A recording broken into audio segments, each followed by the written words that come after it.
Okay, let's pray. Should we pray? Praying is good. We're in church.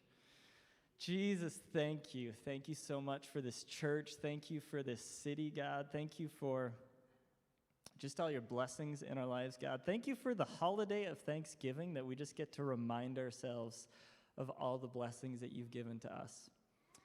And I pray now during this message, God, that you would speak to hearts. Whether or not you use the words coming out of my mouth really doesn't matter, God. I pray that you would connect to hearts. And I pray that every single person here would leave changed in some way, if it's big or small. Amen. Okay, question. Have you ever missed someone? And I don't mean like, you're hanging out with a friend, you leave, and you're like, no, you'll see them tomorrow. But you're like, I kind of miss them. I mean like missing someone to the point where it like hurts inside and it affects every waking moment. Has anybody missed someone like that? Probably if you're like married and you're away from your spouse, that probably. So the first time that the only time that I can really say I experienced this was whenever I was dating my incredible now wife, but at the time girlfriend, Kendra. And we had been dating. If you don't know our story, you can ask us about it at some point, but we had been dating exclusively online for 2 months. We had not met in person. And so we had the opportunity to spend 2 weeks during Christmas together, and it was like amazing and incredible, and it worked out. She said yes, and that's great. But whenever we had to separate, I went back to California. I was in ministry school at the time. She was still in school up here. And I missed her so much. I've never experienced missing someone that much. And I was just like, it like hurt, and it impacted, like when I woke up in the morning, I missed her. When I went to bed, I still missed her. And we would video call and stuff, but it's still not the same, right? It's not the same as being in person. So today, I have a pretty simple message that I want to talk about. And I'm going to try to, give some context to it, hopefully make it really practical. But the message really is this: God really misses you.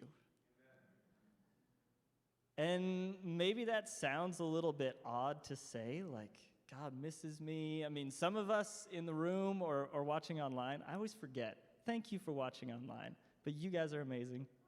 I forget sometimes that we have viewers. But some people might not even have really started a relationship with Jesus, and you're like, how can God miss me? That seems kind of weird. Or maybe you really like have a great relationship with Jesus, you're connected, you're consistent, all those things, and you're like, how can God miss me? Like I connect with him on a regular basis. And like, that's great. God still misses you. I think he's always interested in being more ingrained in our lives. But I also think that there's probably some people hearing this who, if you're honest, you're kind of dry. Like you're lacking a little bit in the consistency and the devotion and the intentionality. And I'm really like, this is not the kind of message that I would have chosen to preach. It's not like I had a conversation with someone and was like, wow, you're really dry. I'm going to preach about it on Sunday. That's not at all what I'm about. I'm not trying to judge your relationship with God at all. I wouldn't have chosen this. This is really something that I feel like God has given me to share. And I hope that you can hear not even my heart necessarily, but God's heart. He's not trying to judge people. He's not going to beat you up into submission. He just really likes hanging out with you. And I'm here to tell you that I have really been in that season of dryness in the past of my life. Not currently. I feel like I have a pretty consistent devotional life now, which is good. If you're a pastor of a church, hopefully your connection with God is pretty good. But I just want to share a little bit of my story, and I'm hoping that some of you can kind of connect to it, and hopefully I can give some pointers, some guidance as far as like, how do we find ourselves in this position where you probably have great past with God. You probably can share stories about what God's done in your life, but at some point you feel kind of dry, and it feels more like duty than delight whenever you do spend time with God. And so I have 100% been there.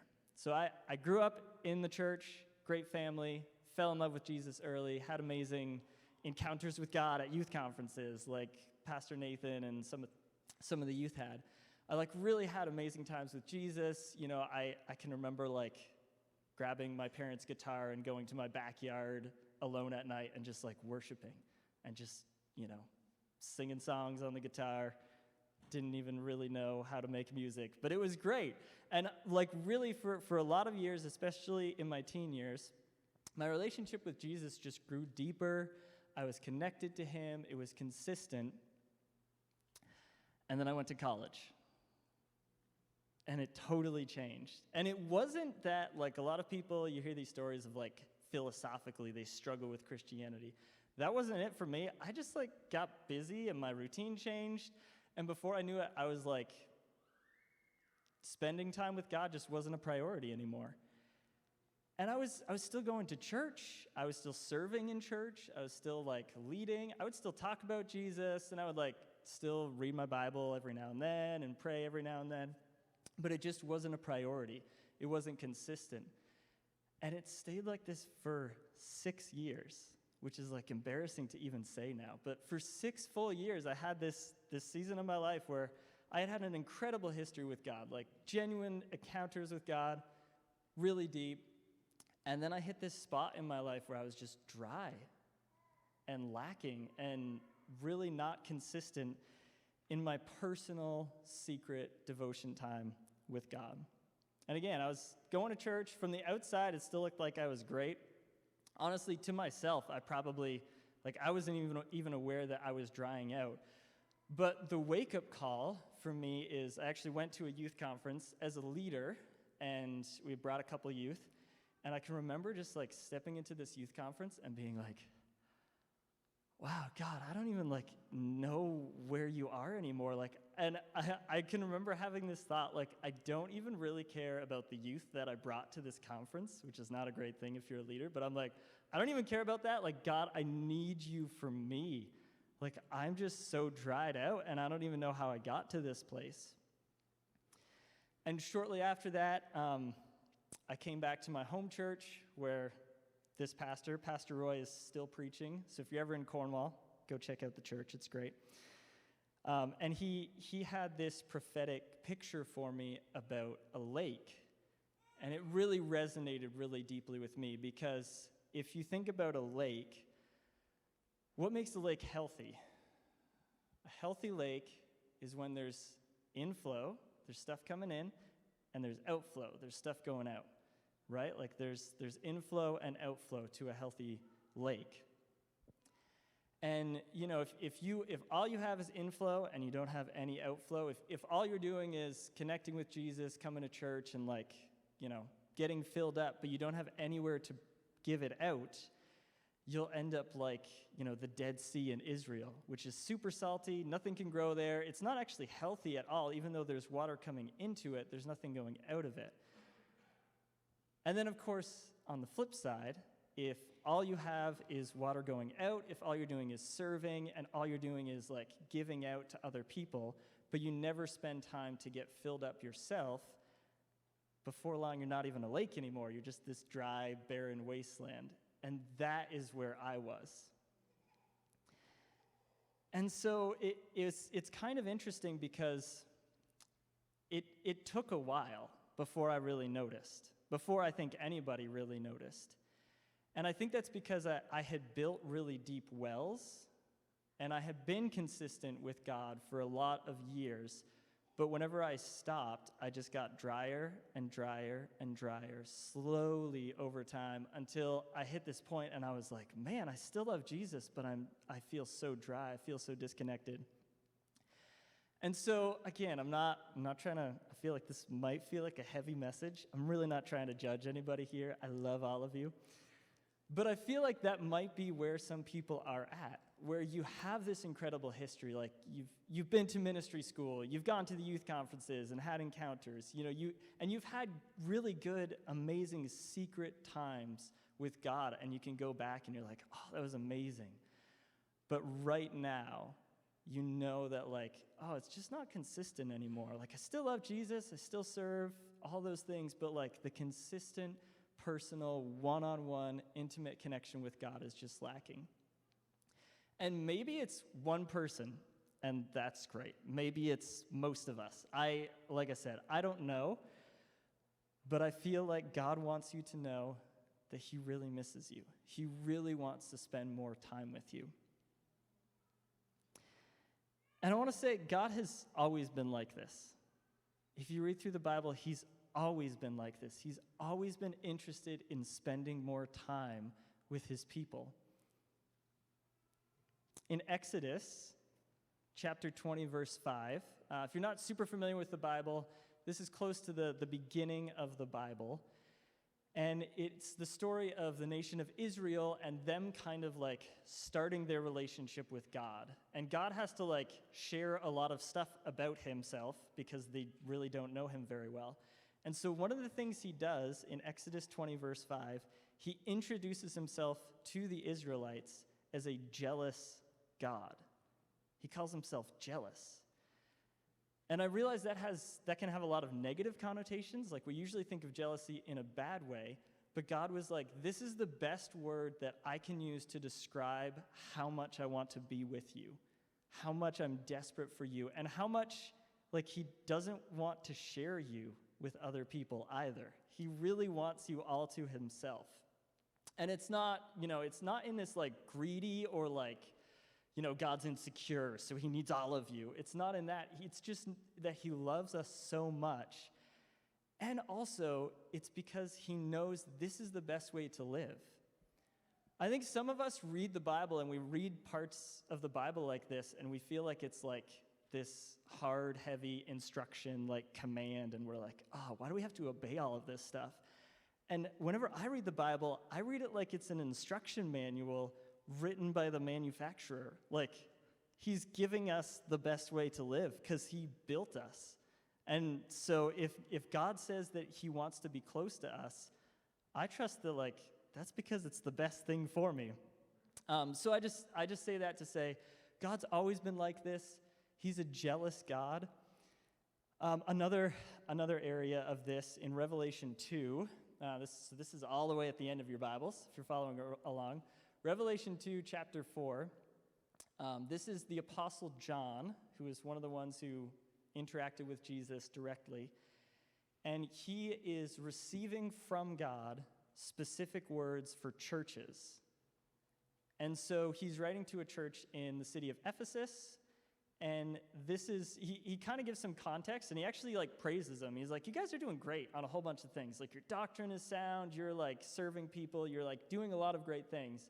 But then he says this in verse 4, you have abandoned the love you had at first. It's like, you're doing all the right things, but like, where's that love that you had at first that was like so passionate and so deep and so intimate? And then in verse 5, this is still talking to that church in Ephesus.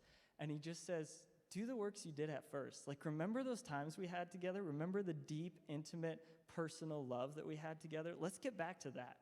And like, sure, we can keep doing all the things that we're doing, but like, let's get back to that secret place. One more passage, just to kind of give you hopefully a really good picture of this is God's heart. He really misses you. He really wants to be close to you. Like, let's get back to this. So Luke 15, we're going to read verse 20. If you're familiar with the Bible, this is the story of the prodigal son, which is one of the stories that Jesus shared. And all of these are like, just a parable is a story with a specific point. And so this story is, there's this son who, he's really rebellious. He's really disrespectful. In the context of the day, he basically goes to his dad and says, like, I wish you were already dead, so why don't you just, like, give me my inheritance right now, and I'm going to take off. And so he does that. His dad is really nice and allows him to do this. He goes off, squanders it on all, like, the worst kinds of entertainment, and then finally kind of comes to himself and is like, I have nothing left. I'm going to go back to my dad, not as a son, but as a servant, because like, I know at the very least my dad's a good employer and he'll probably give me a good job, is basically, that's the best he can hope for. And I just want you to see the heart of the Father, which is our picture of God, in this story whenever the Son comes home. So it says, while he, the Son, was still a long way off, his Father saw him and felt compassion and ran and embraced him and kissed him. So this is the heart of the Father. He was really missing this Son.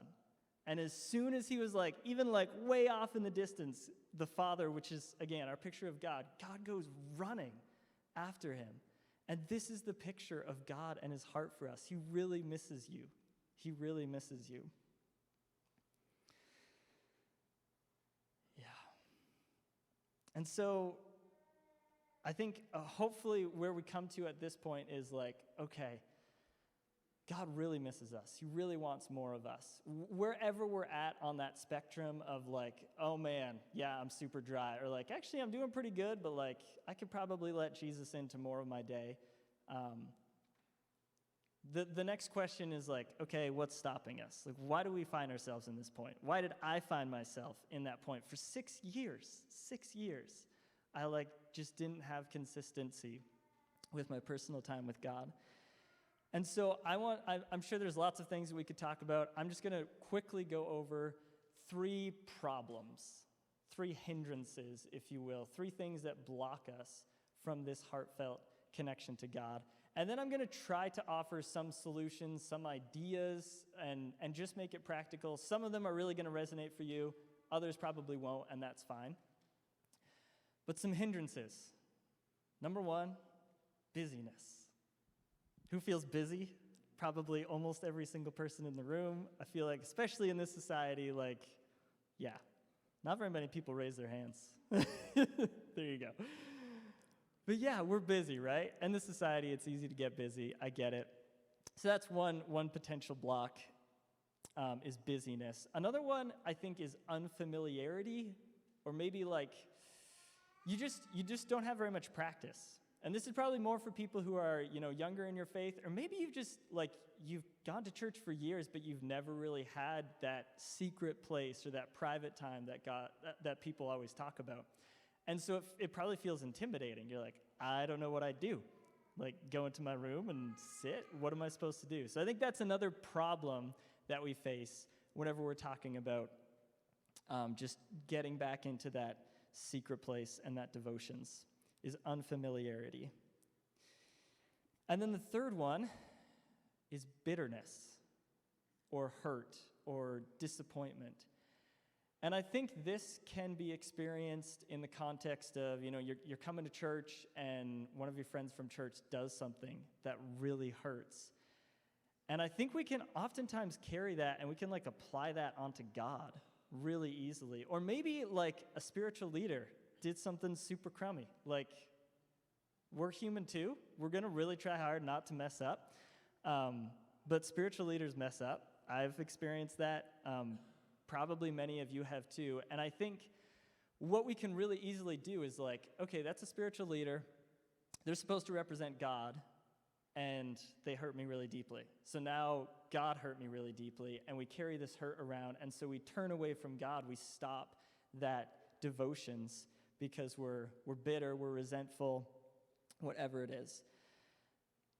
Or maybe it's not even a person that hurt us, but it's you actually feel directly disappointed at God.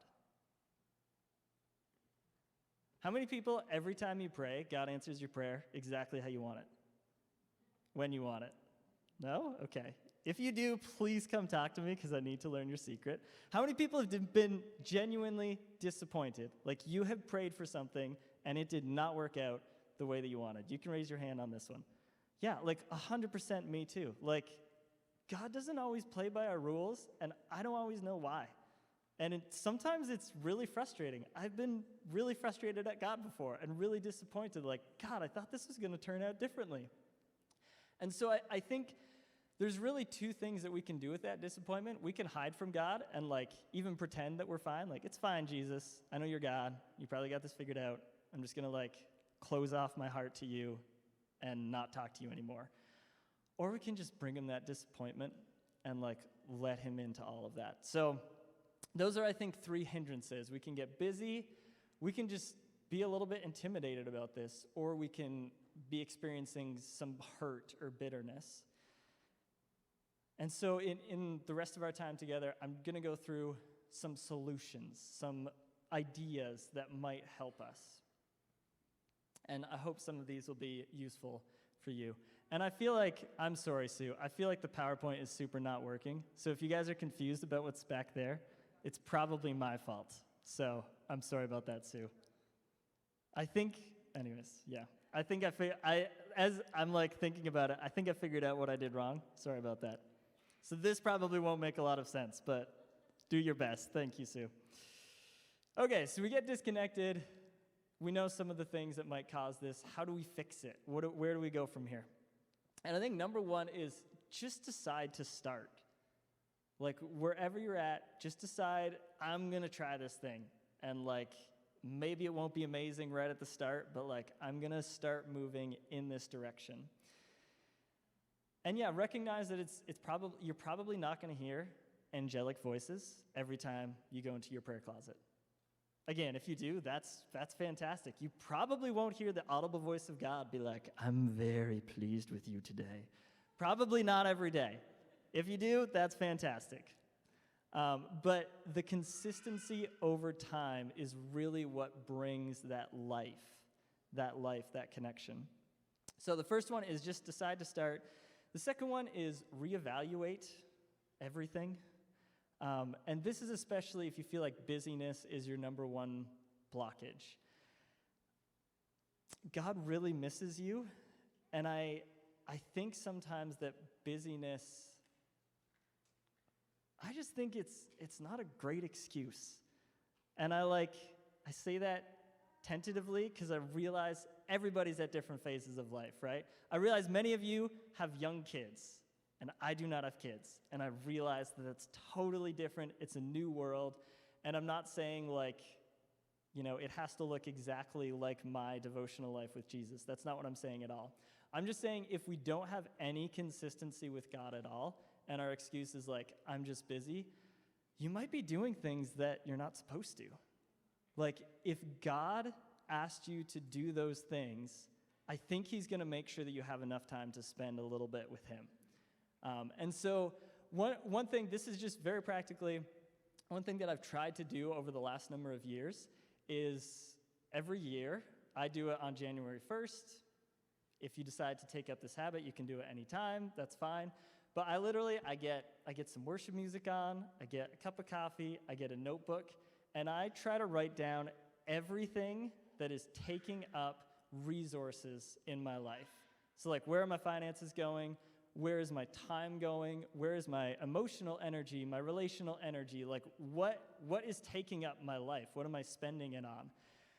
And I try to write everything down, like my jobs, my friends, the only thing that doesn't go on this notebook is my relationship with God and my relationship with my wife.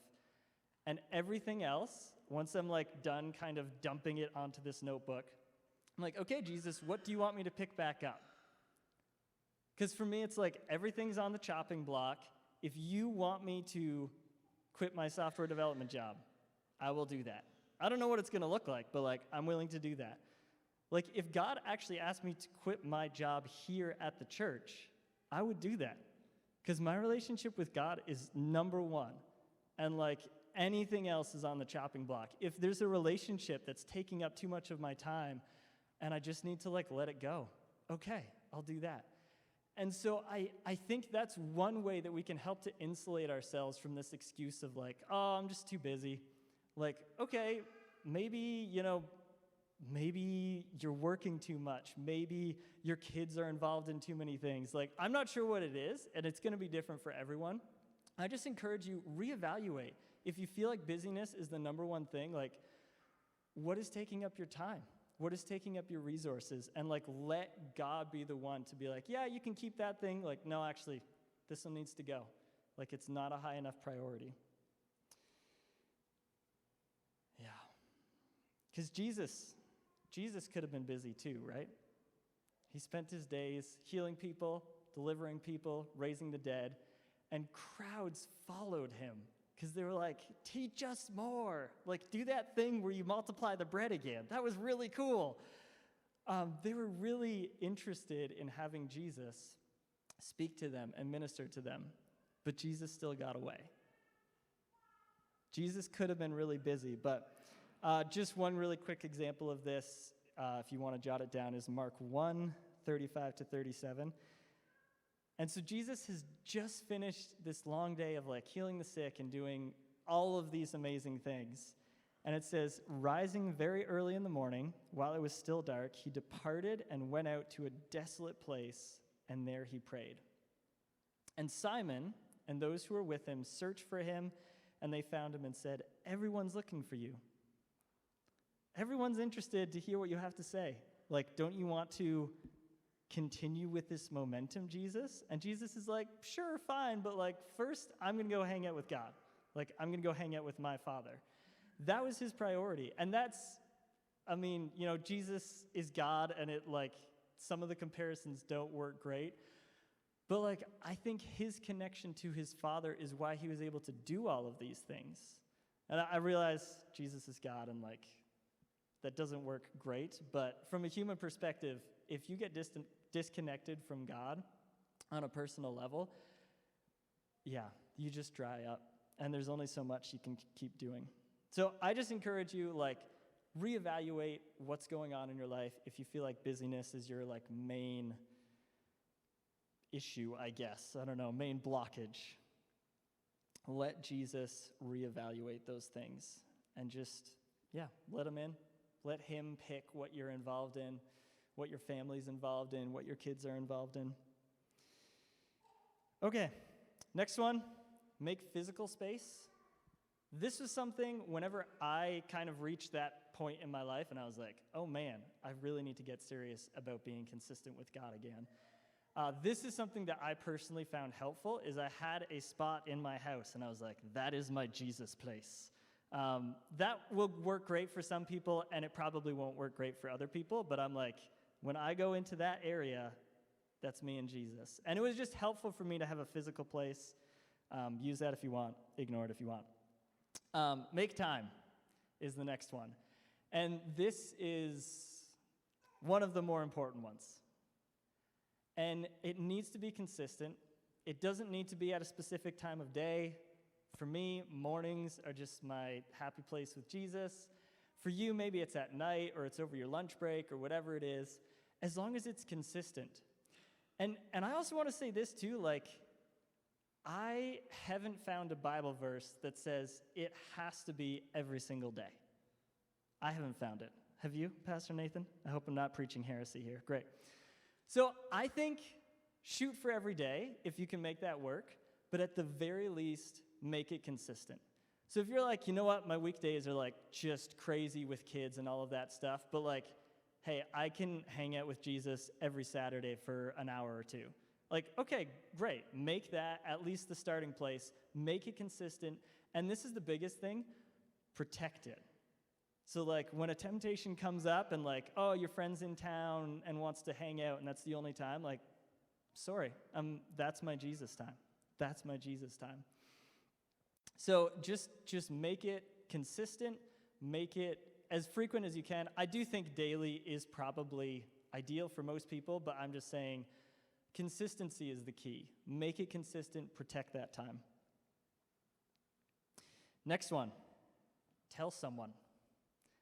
So this is just accountability. And again, for me, whenever I kind of step back into this, I told my little sister, who's amazing, and I was basically just like, Care, I need to get more serious about my devotional life.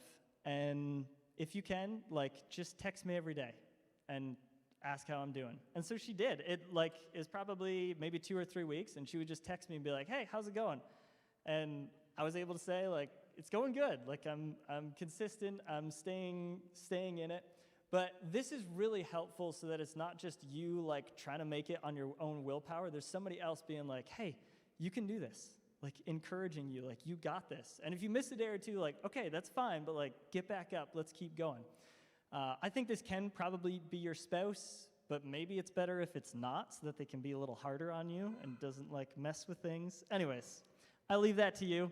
But get someone who can speak into your life and keep you accountable. Next one is get creative. So this is number 6. If you're a note taker, I should have been saying that all along, but get creative in how it looks. Everyone's relationship with Jesus needs to be unique. And I think if you're trying to copy someone else's relationship, I mean, sometimes that's helpful, especially if you're just starting out. Like, okay, what do you do? And that's great. That's a good starting point. But I just encourage you, get creative with it. Because for some people, all they want to do is like sit with Jesus and intercede for people. And that's great. And other people are like, let me just open the Bible. I'll just read the Bible for like 3 hours, and that'll be great. Awesome, great. Other people, it's worship music. Other people, it's like, let me go to a coffee shop and like journal. And okay, that's great. I'm just saying, get creative with it. It doesn't need to look like anybody else's. And also, if it is the kind of thing where you got young kids and you're fighting to have some space, one idea that one of my brothers and his wife, I'm not sure if they still do this, but at one point in their marriage, I think it was like maybe every week or every couple weeks, they would agree, like, hey, I'm watching the kids for 3 hours on a Saturday. You go off and like have a walk with Jesus, or go to Starbucks and hang out with Jesus. And then the next week they would switch. And that's just a really practical, like, okay, how can we give ourselves space to be alone with Jesus? So get creative with it.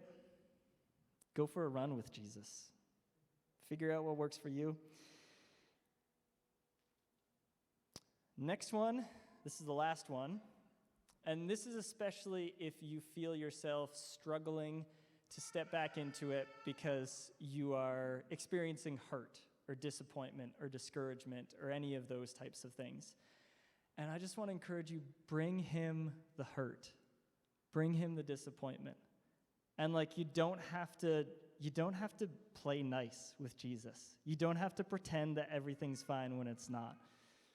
He really can take it. He can take all of your questions. It doesn't mean he'll answer all of them perfectly the way you want him to, but he's okay with them. I want to share this story. It's in John 11. And just to give you a little bit of context, there's this character named Mary. And Mary, and she had a sister named Martha, and her brother. So these 3 siblings were really tight with Jesus. And he would go over to their house. They would like serve him, and they were tight. And there's this beautiful story in Luke where Martha and Mary are kind of compared. And Martha gets busy. Martha gets busy and distracted and is, doing all of these things.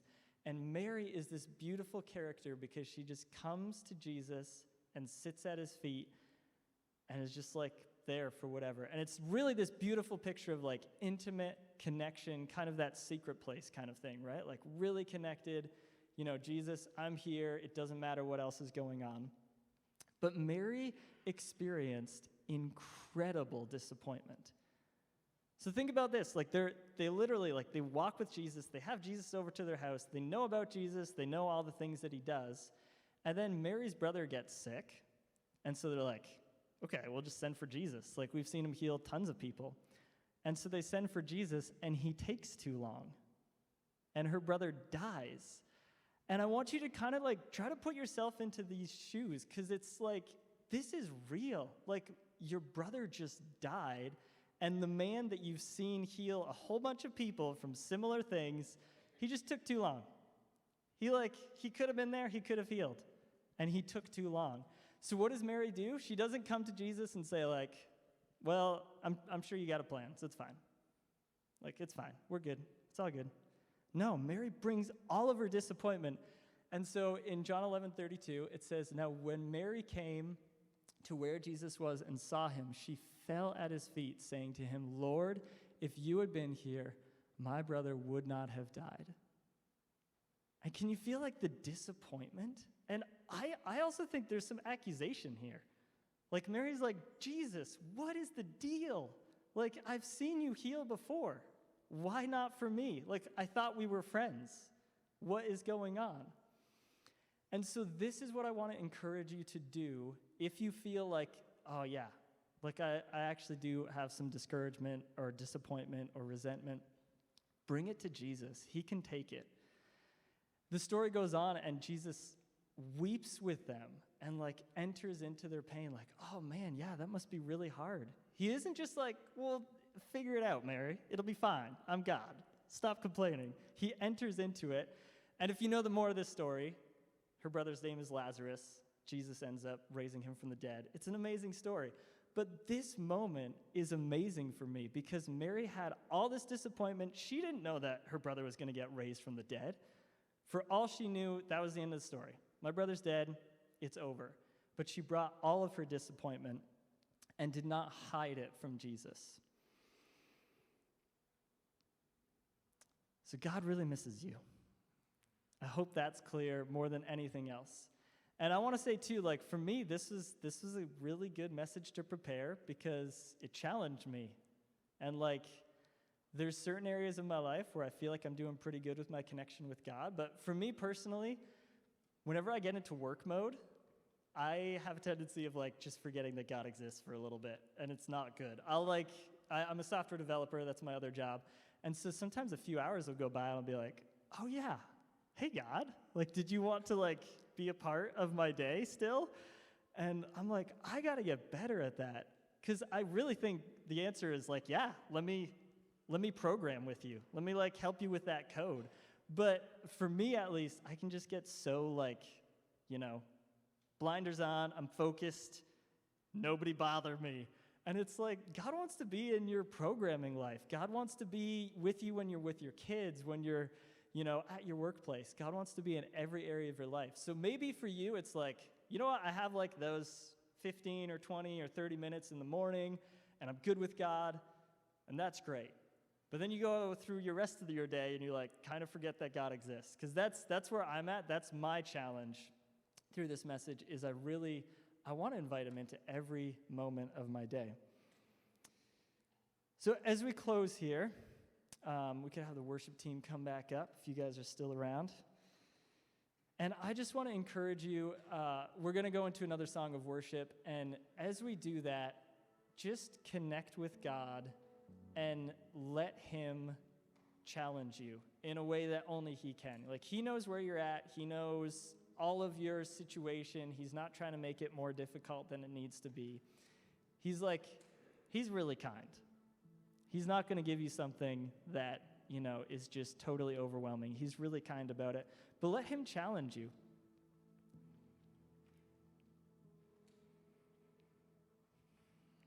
Because we need to stay connected with God. We need to stay connected with God.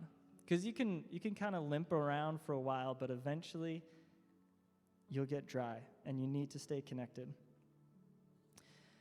Once you've kind of done that, you feel like you're, responded to the challenge, whatever you feel like you need to do, I really encourage you, like Ingrid said, come up to the front, let us pray for you. If one of those things resonated earlier in the service, step into that. And otherwise, if you just want to kind of like cement this word, like, oh, I just want to press into this a little bit more, I encourage you to do that. Or if you're just like interested in Jesus and curious, come up, let us talk to you, let us pray with you. But yeah, thanks guys, take it away.